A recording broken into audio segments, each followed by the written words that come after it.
Hello students, कुमारी study circle में आप सबका स्वागत है। आज के टॉपिक में हमारा छत्तीसगढ़ के जलवायु के बारे में आज परिचर्चा करेंगे। छत्तीसगढ़ के जलवायु में जितने भी ऑब्जेक्टिव क्वेश्चन बन सकते हैं उस सबको देखेंगे। जो ऑल टाइप के एग्जाम छत्तीसगढ़ में होते हैं, चाहे व्यापम को हो, चाहे सीजीपीएससी को हो या कोई भी एग्जाम हो, सब में आपका ये काम आएगा। तो चलिए एक एक क्वेश्चंस को हम लोग यहाँ पर देखते हैं और उसको वर्णन भी करते चलते हैं कि वास्तव में उसका सही उत्तर क्यों है और काहे के लिए। पहला क्वेश्चन आपके पास आता है, छत्तीसगढ़ में मानसून का प्रवेश किस माह में होता है, ये आपको बताना है। जून में, मई में, जुलाई में या अगस्त में। सही आंसर इसका ए आएगा। छत्तीसगढ़ में मानसून का प्रवेश जो होता है वो जून में होता है। इस चित्र में अगर आप देखेंगे तो ये आपका छत्तीसगढ़, ये वाला इलाका, ये छोटा सा इलाका आपका छत्तीसगढ़, जी मेरा माउस यहाँ पर जा रहा है। यहीं पर आपको 10 जून के आसपास, 10 से 13 जून के आसपास छत्तीसगढ़ में टकराव होता है मानसून का। जो आप ये लाइन लाल वाला देख रहे हैं, यहाँ पर 10 जून के आसपास होता है, यह टकराव होता है। छत्तीसगढ़ में सर्वाधिक ठंड पड़ती है, कब पड़ती है ये आपको बताना है कि सर्वाधिक ठंड कब पड़ती है। अंबिकापुर में ठंड पड़ती है, सॉरी, अंबिकापुर में, चांपा में, दुर्ग में या कवर्धा में। सही आंसर ए आएगा, अंबिकापुर में सबसे ज्यादा ठंड पड़ती है छत्तीसगढ़ में। छत्तीसगढ़ के शिमला मेन पार्ट कहाँ है ये आपको बताना है।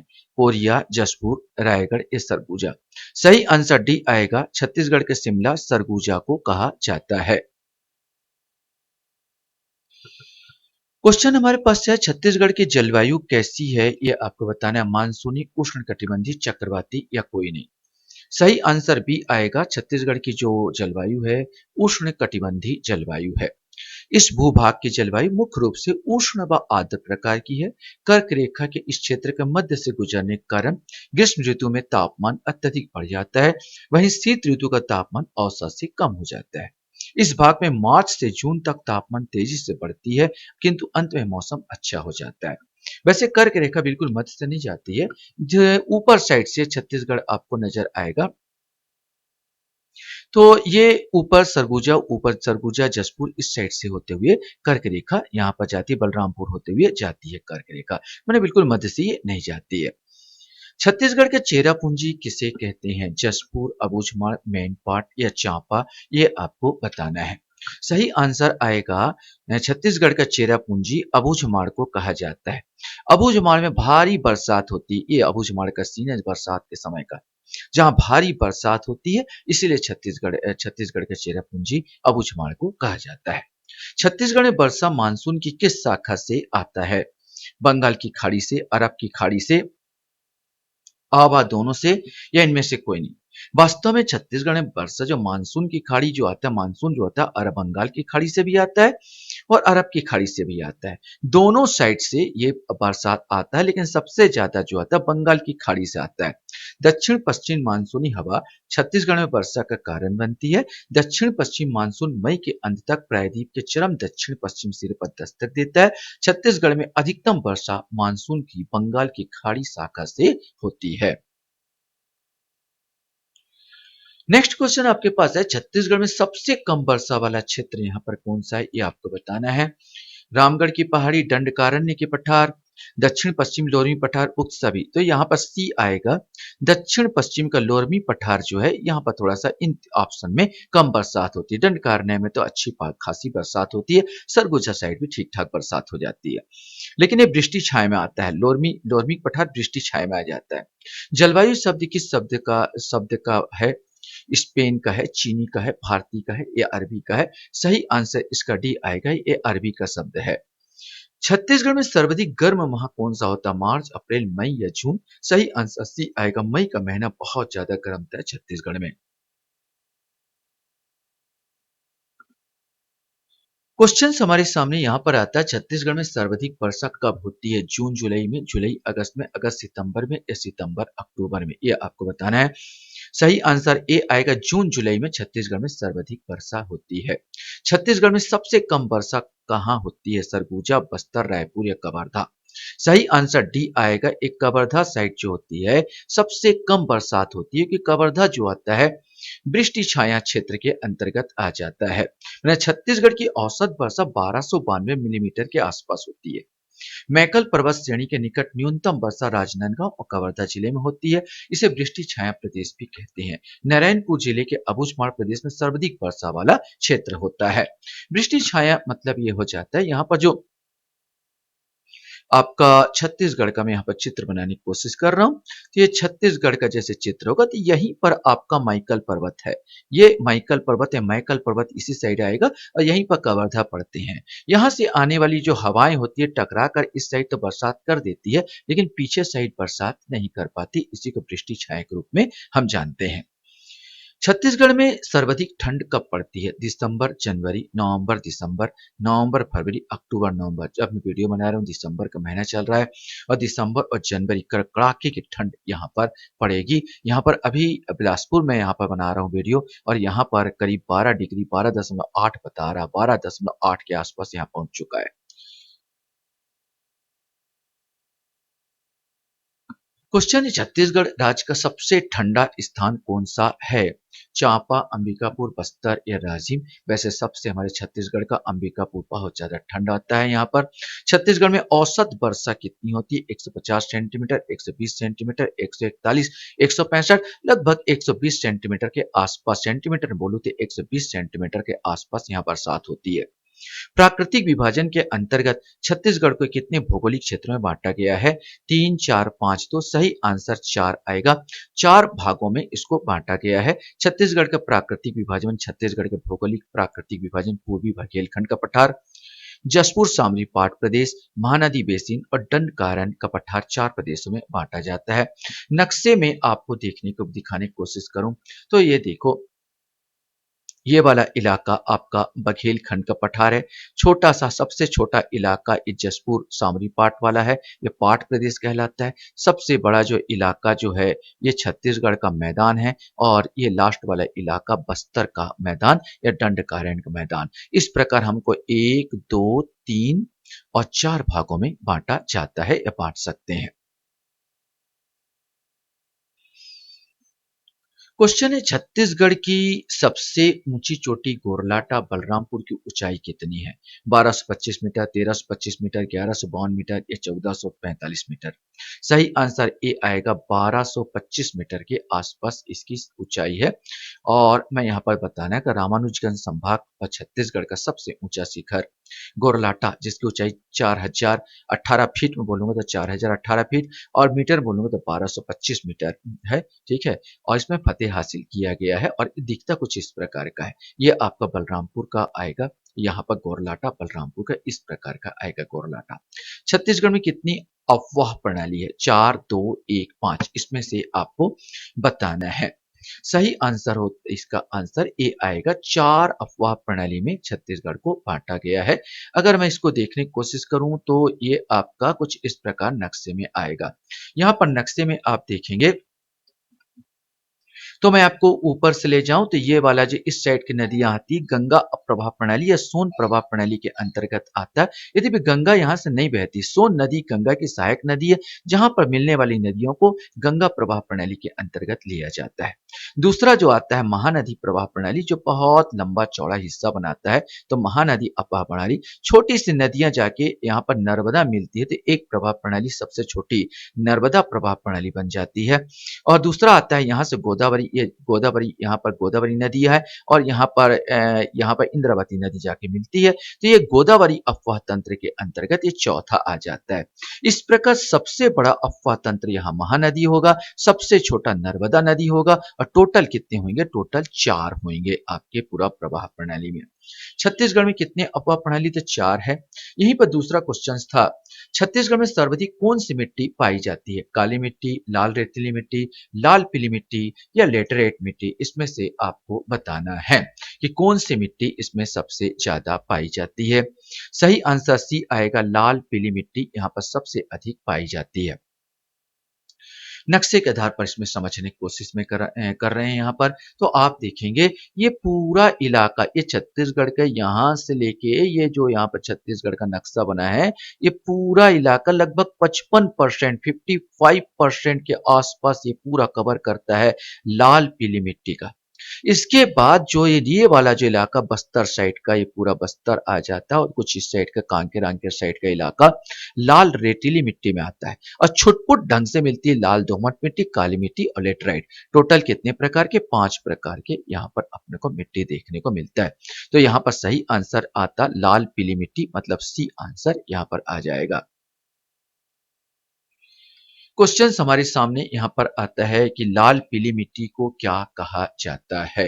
सही आंसर बताना है। मटासी, डोरसा, भाटा या कन्हार। लाल पीली मिट्टी को मटासी के नाम से भी जानते हैं। काली मिट्टी को कहा जाता है मटासी, कन्हार, भाटा या डोरसा। काली मिट्टी को कन्हार के नाम से जानते हैं। कपास की खेती के लिए उपयुक्त मिट्टी कौन सी है? काली मिट्टी, लाल पीली मिट्टी, लाल दोमट मिट्टी या लेटराइट मिट्टी। सही आंसर कपास जो होता है, जैसे गुजरात में, महाराष्ट्र में, तो ये काली मिट्टी में सबसे ज्यादा होता है और काली मिट्टी गन्ने की खेती और कपास के लिए उपयुक्त मिट्टी है।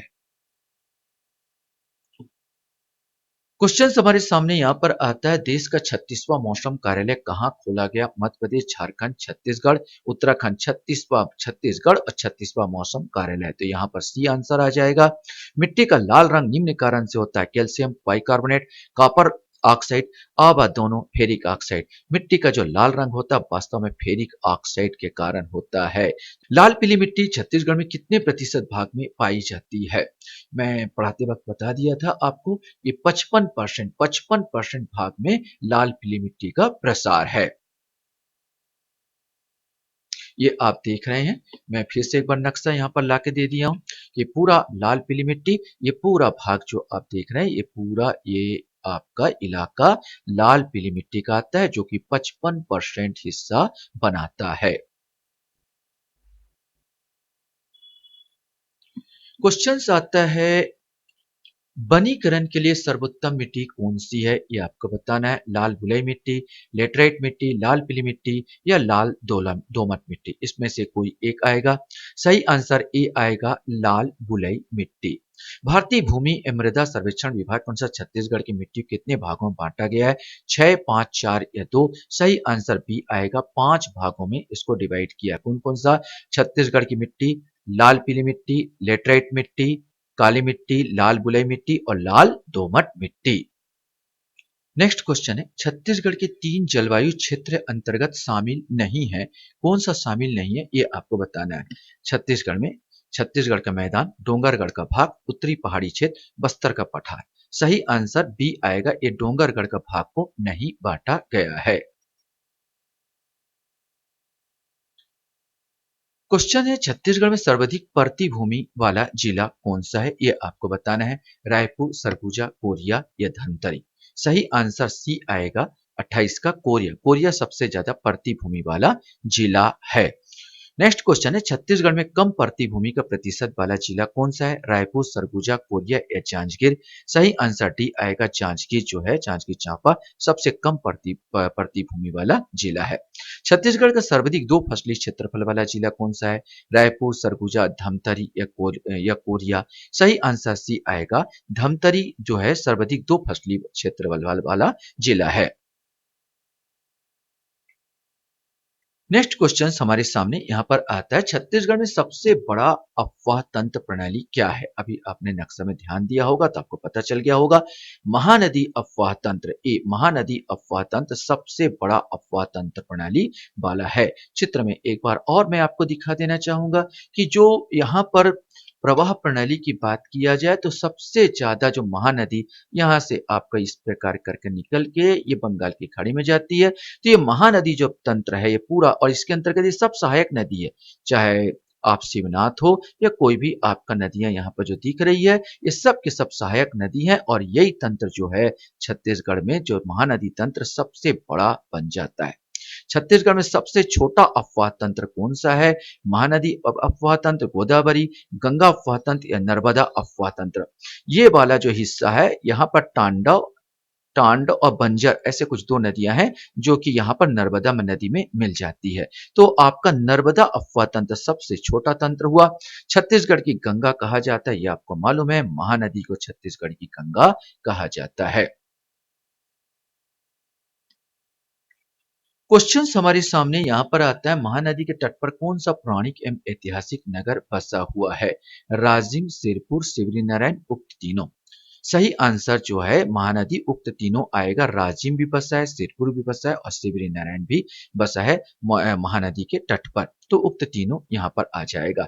छत्तीसगढ़ का प्रयाग राजिम किन नदियों के संगम पर बसा हुआ है? महानदी पैरी सोंदूर, जोंग शिवनाथ महानदी, शिवनाथ एवं खारून महानदी एवं मांड नदी। इसमें से आपको बताना है। सही आंसर ए आएगा। महानदी पेरी और सोंडूर के संगम पर क्या बसा है? छत्तीसगढ़ का प्रयाग बसा है। महानदी की सहायक नदी नहीं है। शिवनाथ, सबरी, हस्तो या ईब। इसमें से बताना है। सही आंसर बी आएगा। सबरी नदी जो है महानदी की सहायक नहीं है। सबरी नदी दक्षिण साइड का है, दक्षिण साइड का नदी है। आप यहाँ पर देख रहे हैं कि ये भी हमारे छत्तीसगढ़ से नहीं निकलती। सबरी नदी उड़ीसा साइड से, ये देखिए यहाँ से निकल रही है और इस साइड जाके बह रही। तो सबरी नदी छत्तीसगढ़ में बहती है, लेकिन दक्षिण की नदियां हैं, न कि उस साइड महानदी साइड आएगा।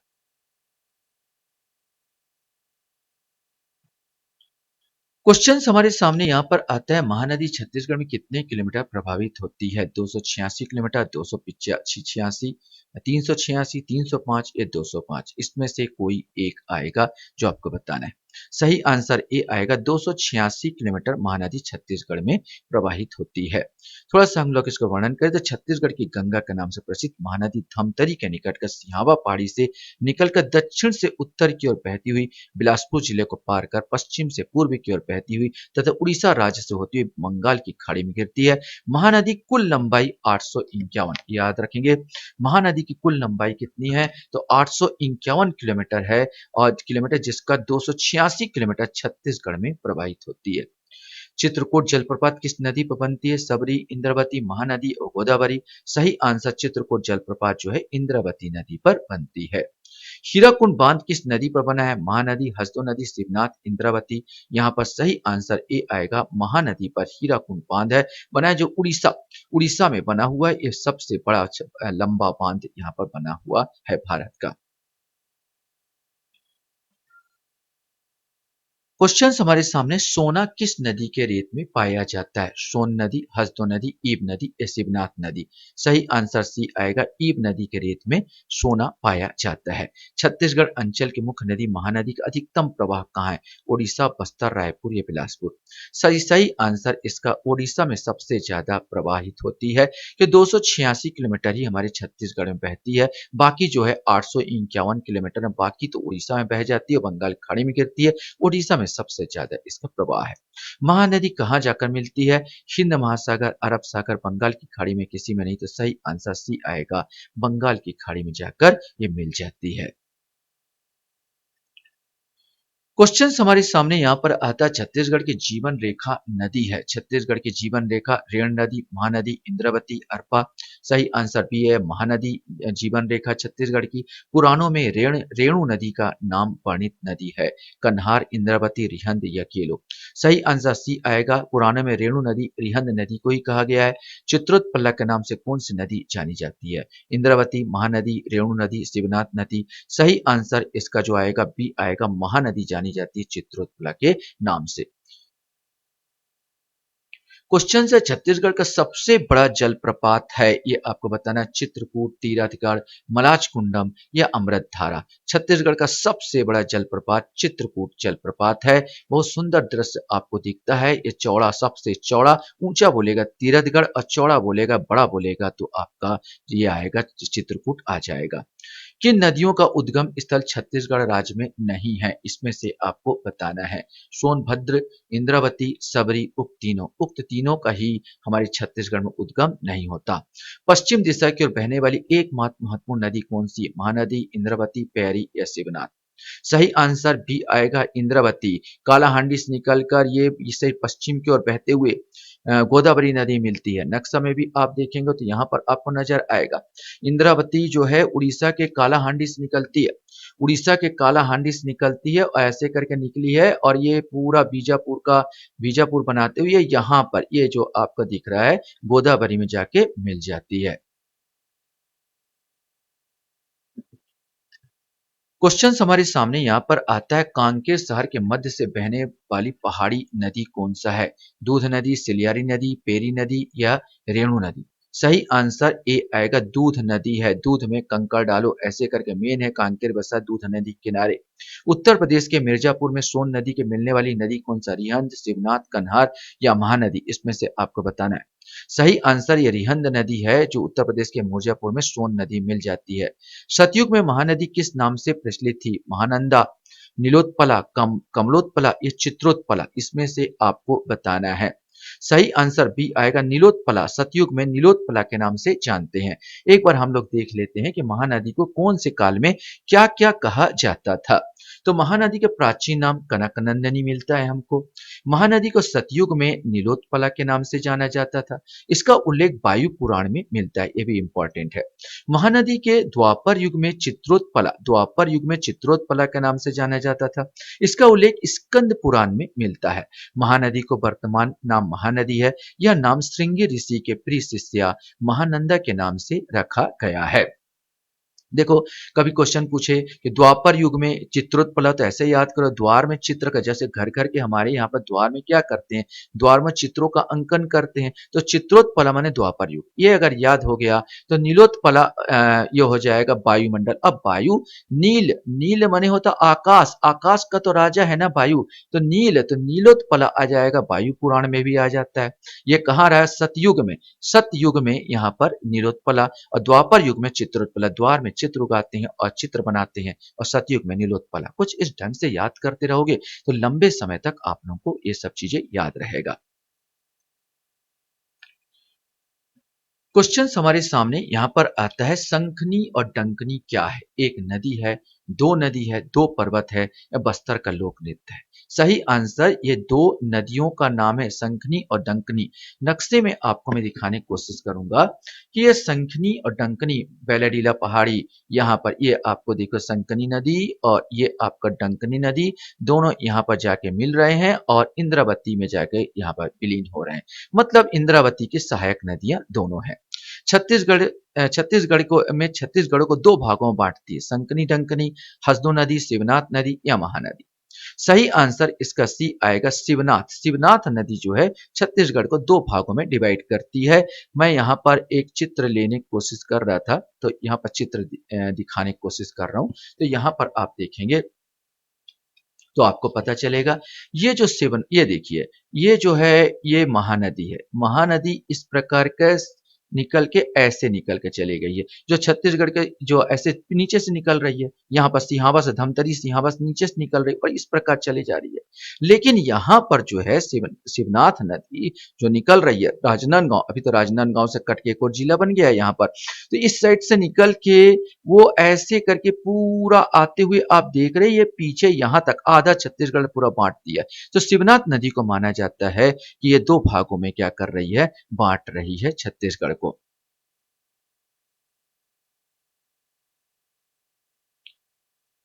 क्वेश्चन हमारे सामने यहां पर आता है कि प्रदेश का सबसे बड़ा बांध कौन सा है? गंगरेल, दुधवा, रेणुसागर या हीराकुंड? इसमें से आपको बताना है।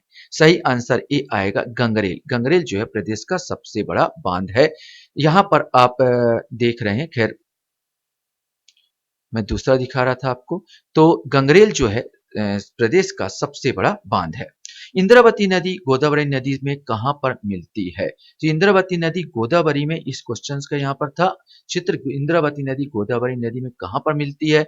राजिम, भद्रकाली, नीमेट या चित्रकूट? सही आंसर बी आएगा, ये भद्रकाली में जाके मिल जाती है। इसी का नक्शा दिखाना चाह रहा था मैं आपको कि इंद्रावती नदी जो है, इधर आप देख रहे हैं ये पूरा जाएगा, ये देखिए ऐसे करके जा रहा है, कालाहांडी उड़ीसा से निकल के और बीजापुर और महाराष्ट्र की सीमा रेखा इस साइड, महाराष्ट्र है ना, ये आपका महाराष्ट्र हो जाएगा इस साइड।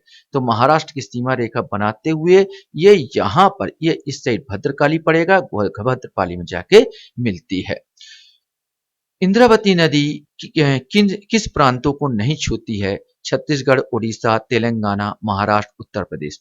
देखो उत्तर प्रदेश, यूपी ऊपर साइड होगा, यूपी बिल्कुल ऊपर साइड है, इसको तो बिल्कुल टच नहीं करती।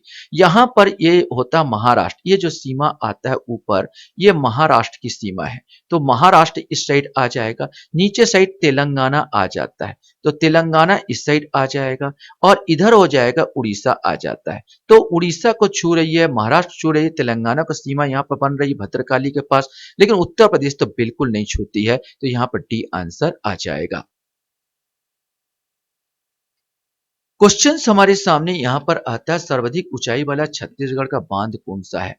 कुहार जलाशय, गंगरेल जलाशय, मिनी माता जलाशय या भरत माता जलाशय, भारत माता। सही आंसर भी आएगा, एक गंगरेल जलाशय सर्वाधिक ऊंचाई वाला छत्तीस, सॉरी मुझसे गलती हो रहा है यहाँ पर, मिनी माता जलाशय। गंगरेल बड़ा है और मिनी माता ऊंचाई में बड़ा वो है, माने मिनी माता आएगा, ये मुझसे गलती हो रहा था यहाँ पर। मिनी माता जलाशय सर्वाधिक ऊंचा पूछा है, ऊंचाई पूछेगा तो जलाशय बात करें तो मिनी माता जलाशय आ जाएगा। 87 87 या 86 ऊंचाई है इसका मीटर। हसदेव बांगो बांध जिसको मिनी माता कहा जाता है, यह छत्तीसगढ़ के कोरबा जिले में हसदेव नदी पर बांगो गांव में स्थित है। यह छत्तीसगढ़ का सबसे ऊंचा बांध है, इसकी ऊंचाई 86 मीटर और कहीं कहीं पुस्तक में 87 मीटर भी हमको मिलता है। सर्वाधिक जल धारण क्षमता वाला बांध कौन सा? गंगरेल, मिनी माता, कोडार या दुधवा? इसमें नो डाउट इसमें गंगरेल आ जाएगा। गंगरेल सर्वाधिक जल धारण क्षमता वाला बांध है। थोड़ा सा बता दूं, गंगरेल बांध की जल धारण क्षमता 15,000 क्यूसेक है। यह बांध सबसे बड़ा और सबसे लंबा बांध माना जाता है। तो आपको ये याद रखना, ऊंचा बोले तो हमारा मिनी माता बांध आ जाएगा जिसकी 87 मीटर या 86 मीटर आप कर सकते हो, और सबसे बड़ा बोलेगा जल धारण क्षमता तो गंगरेल आएगा। आमनेर, मुस्का और पिपरिया नदियों से घिरा शहर का नाम बताइए। चांपा, खैरागढ़, चंपारण या रायपुर? सही आंसर भी आएगा, खैरागढ़ जो है आमनेर, मुस्का और पिपरिया नदियों से घिरा हुआ है। आशा करता हूँ ये वीडियो आपको अच्छा लगा होगा। आप लोग मेरे वीडियो को वॉच करते हो इसलिए धन्यवाद। Thank you very much.